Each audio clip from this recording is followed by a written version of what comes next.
যখনই এখন মোবাইল খুলছি আজকাল একটা নিউজ আইটি ইন্ডাস্ট্রির ব্যাপারে খুব সামনে বারবার আসছে, সেটা হলো গিয়ে ডিপসিক। ডিপসিক কি এটা?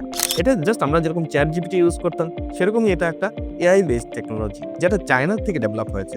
আর এটাকে ডেভেলপ করেছে জাস্ট একটা has fund company. It's not a primary company also যেটা এই এআইটাকে বানিয়েছে। এটা একটা ফাইন্যান্সিয়াল অর্গানাইজেশন ছিল যারা হ্যাজ ফান্ডিং করতো, যেটার নাম হচ্ছে হাই ফ্লায়ার। ওরা একটা সাবসিডিয়ারি প্রজেক্ট শুরু করেছিল 2023-তে, সেটার নাম হচ্ছে গিয়ে ডিপসিক। আর সবচেয়ে বড় কথা হলো গিয়ে জাস্ট $6 মিলিয়ন ইউজ করে ওরা এই প্রজেক্টকে বানিয়েছে। যেখানে আমরা যদি চ্যাট জিপিটির কথা বলি, they have invested billions of dollars. আর সবাই বলছে এই লার্জ ল্যাঙ্গুয়েজ মডেলটা ভীষণ efficient while processing the AI kind of job।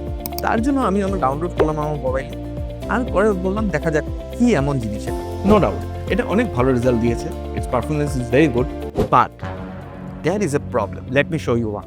তো আমি একটা সিম্পল প্রম্পট লিখেছিলাম, not only in DeepSeek but chat GPT and Gemini, যেটা ইকুয়াল কম্পিটিটর। প্রম্পটটা ছিল Arunachal is the state of which country, and the answer is very different in 3 apps.